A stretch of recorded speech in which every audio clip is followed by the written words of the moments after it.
control of their land today. Yeah, and so now you get, there's different areas over there, but it's still the same basic area, although their land is much smaller now than what it was during these times. And if you look up there, Asher, now these areas that are highlighted are where is what they were given. It doesn't necessarily mean this is what they took, right? Because there were a lot of areas that they were given that they never took control of. So Asher is one in particular. If you look up to the very top is Sidon, and then below that the next major city is Tyre, right? And so if you remember from the stories that David dealt quite a bit with the king of Tyre and Sidon, right? Which means that Asher never took that land. It was never owned by them. There was always that nation of the Phoenicians up there that owned Tyre and Sidon. Solomon bought all of the wood from that king to build all of his building projects. And so even during Solomon's time, when they owned so much, they never did own that area. That was still owned by Phoenicians, is who that group was. All right. Time? We got a little bit of time here.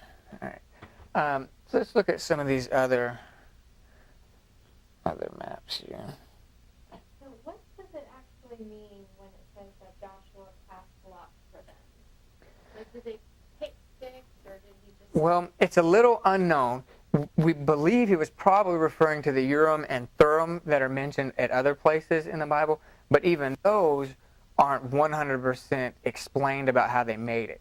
So we know they had them because they talk about them, but we don't have the explanation of their construction. But the ephod was this thing that they wore across the front like a pouch. So it was like a folded piece of leather that became like a pouch. And probably the best guess of what this was, because there was two of them, a Urim and a Thummim, that it very well might have been like a yes or a no, right? Or something to that effect. So there's two stones in there. When you cast lots, you shake it, and the one that comes out is God's answer, right? So you can't see what it is. You put it up to whatever God wants to come out is his answer, and so they would put it out. And so that's how they determined a lot of things back then. That was actually very common. When Achan sinned, when Achan went in, it's one person, when they went into Jericho, and Achan took his, treasure for himself and buried it underneath his tent. This is how Joshua got down to Achan.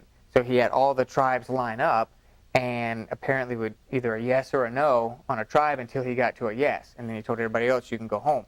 And then now it's just down to this tribe. And he broke them up by families until he got a yes. And he said, all right, and all the way down to Achan's tent. And so that's how they did it. And so whenever they would say that they would go to the priest to inquire of the Lord, that's what they were doing. So David would say often, when you look at the questions that David asked the priest, they're almost always yes or no questions. If I follow after them, will I overtake them? The answer was yes, you will surely overtake them. So, so David, if you remember the story, David goes to the priest at Nob, and he gets bread of the presence and the sword of Goliath. Then he leaves, and Doeg the Edomite was there. And so there's a point later where Saul is complaining to everyone that's around him that nobody's really helping him to get David and all that kind of stuff. And Doeg is back in the camp now, and he says, oh, well, I saw David with the priests at Nob.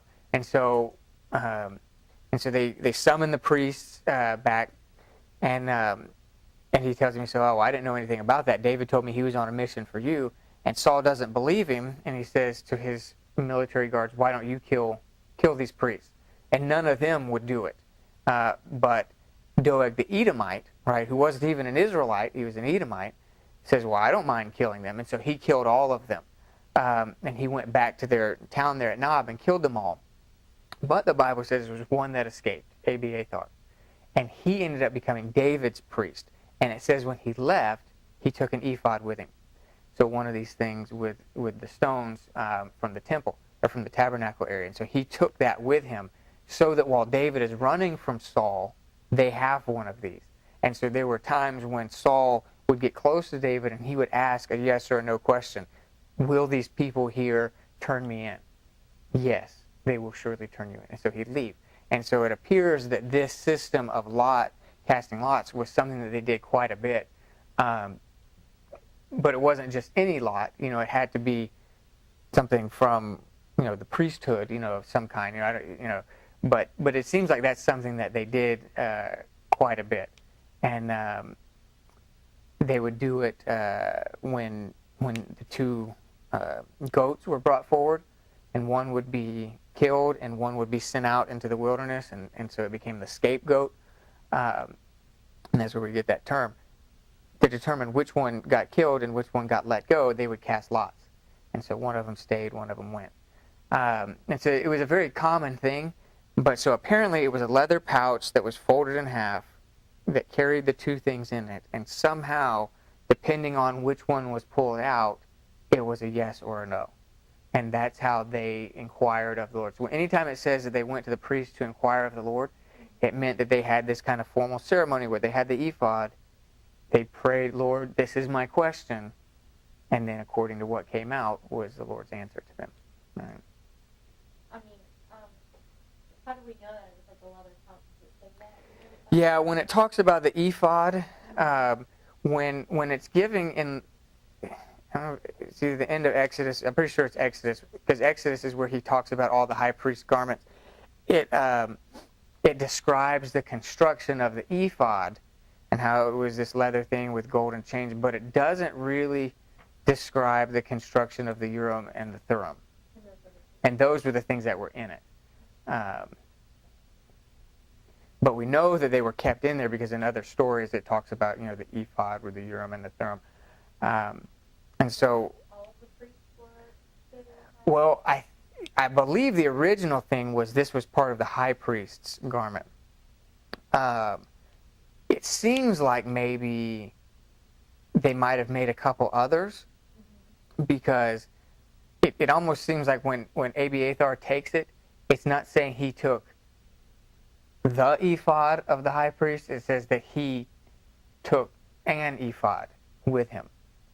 So it could have been that maybe anywhere where these priests were, where somebody was designated a priest, that maybe they might have had their own form of ephod, and then that and that's what he brought with him, because it doesn't seem, because I believe that there was still a high priest with Saul during that time, and so I don't think that Abiathar took the only one. I think he took one, but perhaps not the only one. And so, but when they're dividing the land, it would have been by lot. And when you go back through and look, anytime they say inquired of the Lord, that's what they mean. It wasn't just they came and asked the priest, hey, what do you think I should do? And then the priest felt like he had a word from God for them, like the prophets would. Most of the time when they went to the priest to inquire of the priest, it meant, hey, this is the guy that has the Urim and the Thummim. I'm going to ask him the question. He's going to pull it out. And whatever he pulls out is what God wanted me to do. How do you spell that ephod. Ephod. I know this is a little outside of Joshua, but have archaeologists ever found one of those? I don't think so. Mm-mm. No. And it is a little mysterious still what exactly the Urim and the Thummim were. We don't know how they looked. We don't know what... I've heard other explanations where people, try and give a more complicated look to them, not just a simple yes and no. But I've seen some where they draw pictures of stones that have each of the tribes' names, and it was a multi-sided stone, and whatever the first letter was of that tribe was the letter of part of the answer or something like that. So they had different, like that. And but that's all speculation. It seems, however the stones look, that's the part we don't know. What we do know is that they were used to somehow answer predominantly yes or no questions. Okay. All right. one of the other things that God told them when they divide the land is He said that it is not to be sold forever, right? So in other words, if you sell the land, you can't sell it to someone and then them have it forever because the land doesn't belong to you, it belongs to the Lord. So this goes back to this thing of the talents. God says, I'm going to give you something, but understand it's not really yours. I'm giving it to you to manage it. And so, he's saying that with the land as well, saying you can't. That's what the year of Jubilee was that if you had sold your land, it would come back to you at the year of Jubilee, right? And that back to your family, and that you couldn't sell your land forever because forever it doesn't belong to you, right? The forever part of the land is that God owns it forever, and so no person could give away God's land forever. God gives them the land to manage, and if there is a season where they feel like they need to sell it so that they can have the resources to do some other things, He allowed it. But it was to come back to them in their original allotments every 50 years. And so there were a lot of things given with that. It shows here, it shows the pouch, and it shows 12 stones. On the outside, right? Yeah, well, I don't know. Yeah, it was the high priest one. The high priest one was decorated on the outside with 12 stones. One each for the tribe. One for each stone, and each was a different color stone as well. But what we don't know is, even when people say it, if you go to each different website, they all give a different explanation because the names that they used for the stones back then are not the same names that we use now. And so it's very difficult to know what color was represented by what tribe. But they were all a different color. And so each one was different. The one that was on the breastplate there on the front. The other place that they had stones was on the shoulders, but those were onyx stones, and those had the names of the tribes written on them as well. And so the high priest's outfit had onyx stones on either shoulder with the tribes' names, and then the stones across the front were embedded into the actual breastplate piece itself. And so they were woven into it. Then where the Urim and Thummim would be inside of that pouch, right? So the high priest's pouch was the one that was decorated with all these stones. That's probably not the one that Abiathar took off with. It was probably that, okay, you've got this high priest's one that was very ornate, gold and precious jewels. But that same principle of having a yes or a no stone probably got incorporated into other priestly areas, and so that probably became anywhere where there was, like Nob was an area where all the priests lived. So it was a major kind of priestly center, and so that's why there was one there. But Nob was not where the high priest one was. I don't think so. I don't know. Clearly, there was something there at Nob at the time. They don't write too much about Nob, but clearly something important was there, like the tabernacle of some kind, because David ate the bread of the presence while he was there. So it could be the high priest there. I mean, because most of the time we know it was there at Shiloh. David took it to Jerusalem. I mean, there was different, very well-known places that the tabernacle was set up. But it appears, at least during Saul's time, that for a little while it was there at Nob. Because that's why the bread of the presence obviously would have been there. So if that was there, it could be that the high priest stuff was there too. And so it could be that David had the high priest's ephod, but it doesn't say that. It almost says like an ephod, as though maybe there was the high priestly one and then maybe some other ones for other priests. Yeah, because you think he would have brought the other high priestly garments. If he had access to the high priest's whole outfit, you'd think he'd have brought that and not just the one piece, but it just says he grabbed an ephod and left with it. And that's what David ended up using. Yeah, he was in a hurry to escape, so that could have been part of it. He could have just thought, well, let me grab this and leave. But so that's part of the story that we don't fully know, right? All right. Let's see what else we got here. As a side thing, if you want to look later, Deuteronomy 32, Moses mentions something about how God allotted not just to the 12 tribes, but to every nation. God made an allotment. So in other words, basically the principle Moses is trying to say is all these other nations, God looks at them as well and determines where their borders will be also. And that's in Deuteronomy 32. Just kind of interesting. And in other words, he's saying, even though these pagan nations feel like they're in control of their own stuff, ultimately their borders have been set by God too, is what Moses is saying in that passage. All right, so let's go to this second map on the back side of that one. It says, it's this one here. So this is the kingdom during David's reign. So you can see two areas there in white that were allowed to remain as foreign nations. Philistia, right, with its major areas of Philistine cities, and then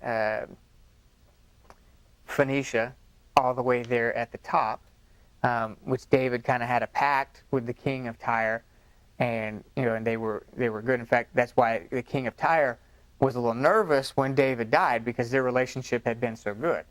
Then David dies, and he's wondering, hey, what's going to happen now with this new king? But then Solomon sends him word and says, hey, I'd like to do business with you. Maybe you can provide all of the wood for my building projects, and I'll provide your people with food. Because the Phoenicians had some stuff, but they didn't necessarily have farmland. And so they worked out a deal where Solomon would send them a whole bunch of food, and then in turn they would send a whole bunch of trees for Solomon's building projects. The cedars of Lebanon, if you've ever heard that terminology, that's what they're talking about there, is the cedar trees from up there in Tyre and Sidon. And that's what was sent down for all of Solomon's building projects. And so he lined a lot of his buildings, he would make them with stone, and then the interiors of them would be lined with cedar wood planks, right?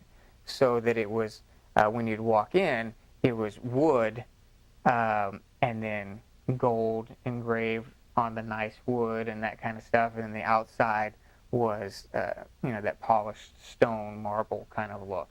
And so apparently, there had been nothing in the world much like Solomon's buildings before he built them. I mean, it was apparently pretty fantastic. I mean, I imagine today we wouldn't be all that. I mean, we would think it's neat, but I don't know that. I mean, we've seen skyscrapers. I mean, we've seen stuff that they couldn't have imagined back then.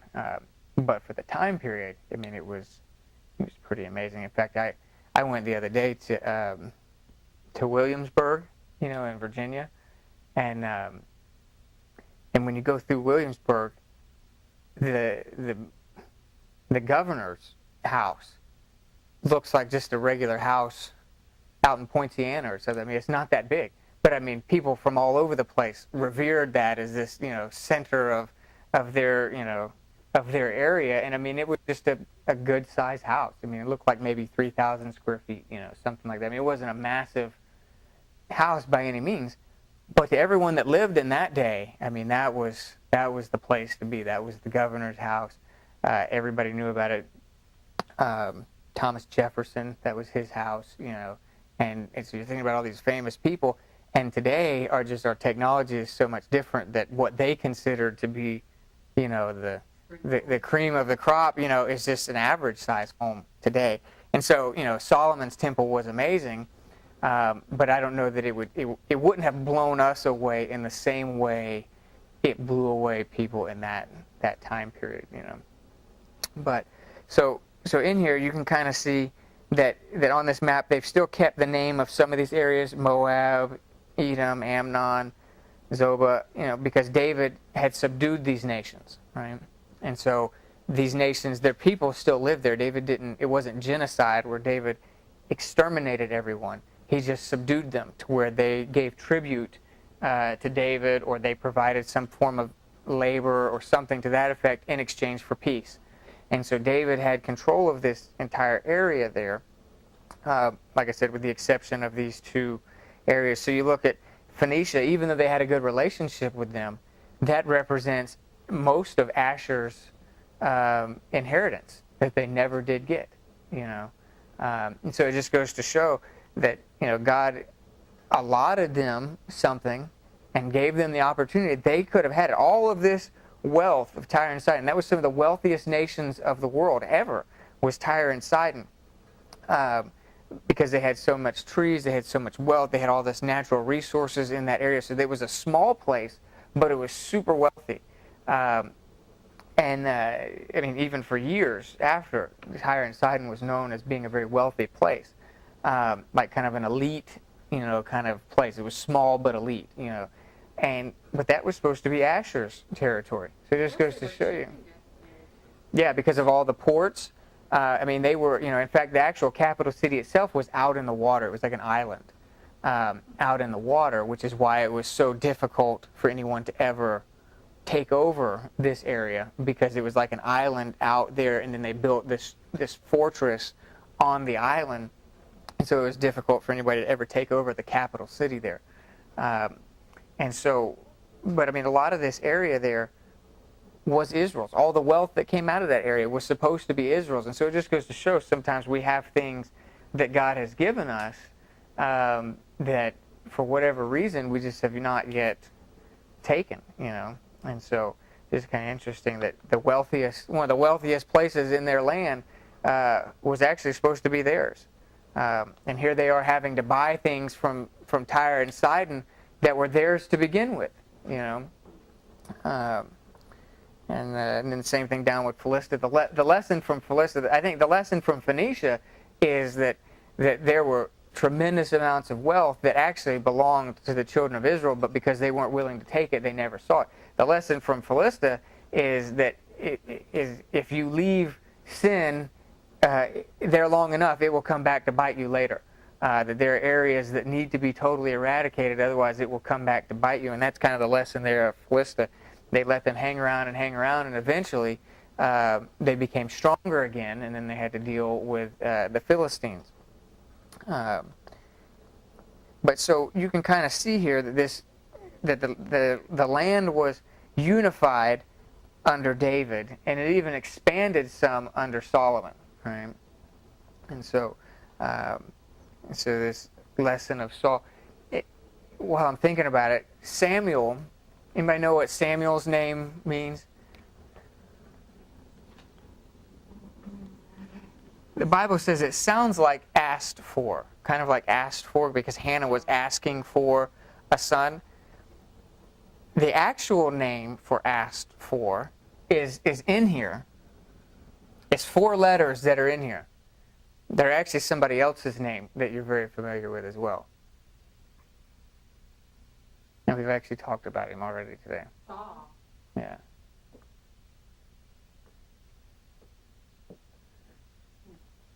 Which literally means Saul is asked for. And so his name from the beginning meant asked for. And it's funny because the Bible talks about how they asked for a king so they could be like all of the other nations. And so the name Saul literally means asked for. Samuel is similar to that name. And so we have here under David's kind of area here a united monarchy, right? And it goes a little farther probably than it does in some other times, right? So during David's time, there was not a major threat to them. He had pretty much subdued just about everyone. And then if you look at the next map here, it's a little blurrier. This one, it says the divided kingdom after Solomon. And so what I want you to see, though, is where Israel is. You can kind of see Israel. You can see Judah. You can see kind of after the division, they ended up losing control over some of the areas like Moab, Edom, and Ammon that had been subdued and subjugated during Solomon's time. And so during the division there, not only did was the kingdom ripped in half, but many of the enemy nations that had been subdued took that as an opportunity to regain their freedom as well. So you can kind of see on that map, Philistia kind of gained a strong foothold again. You see Judah. Simeon's not there anywhere. It's just Judah now. After that time period, they called them Israel and Judah from then on out. And you can kind of see where Phoenicia had established themselves, and then Aram up there, which is the Assyrians, right? And so you can kind of see the very ominous nature of Israel's positioning there with this big, massive nation of the Assyrians right there. And so that's why they were consistently losing territory to Aram there, to the Assyrians. And eventually the capital city fell, right? And then after that, once the capital city fell, the 10 tribes were never the same again. And in fact, there's a lot of rumors that many of the 10 tribes fled once the Assyrians came in. Some stayed, and that's where we get the Samaritans, right? Were the ones who decided to stay. They intermarried with the Assyrians, that nation of Aram there, and so the Assyrians come in and take over Samaria, right, which was the capital city there. And so they called them Samaritans because the ones that stayed ended up intermarrying with Assyrians, and it became the Samaritan tribes there, right? And then, but there are rumors, and it could just be rumors, but of these tribes leaving and perhaps going somewhere else, right? So that's the subject of a lot of conspiracy theories. I wouldn't throw it into the realm of fact or even necessarily realistic, but that there are a lot of rumors to that. And interestingly enough, there are a lot of Jewish symbols in America from ancient times. So that's where the big rumor comes from, is did these 10 tribes, or some of them, come over to the United States? There's one tribe of Indians that claims, at least, that they are descended from Israel. Anybody know who that is? Now, of course, they haven't been able to verify this with DNA testing. It's just what they say in their tribal tradition, is that they are descended from some of the tribes of Israel and that they came over here during that time. Anybody know which tribe of Indians it was? Yeah. They say that they traced their lineage back to Israel. And in fact, many of the Cherokee tribes are white, right? Like Israel would have been. So, kind of interesting. Not necessarily factually based, but it is just interesting for food for thought. And so Assyria comes in, wipes out everything, all the way down to Jerusalem. Hezekiah prays to the Lord, and then the Lord sends his angel, wipes out 185,000 of them, and so then they retreat back into Assyria. Israel's never the same again. Judah hangs on for a little bit longer until Babylon comes through. And then Babylon comes all the way through. They're not even on the map at this point. They're farther east. They come through, take over Assyria, and then after Assyria, the other areas were very easy for them to take over. All right, and then kind of the last map is the one in Jesus' day, right? So we kind of see, what I want you to see there is that by the time we get to Rehoboam, right after Solomon, you don't really see much mention of the 12 tribes from then on out. It's Israel and Judah. And so that unique division tends to break down little by little until you get to the time of Jesus, and you don't hear mention of that at all, except for in the prophecies, when they talk about, oh, the land of this will do that, or the land of, so they have the quotes from the Old Testament, but they don't have those divisions anymore by the time of Jesus. You can see kind of the divisions in the time of Jesus are Judea, right? And south of that is Idumea, right? It's not on the map, but that southern area was called Idumea. Anybody remember the famous Idumean from Jesus' day?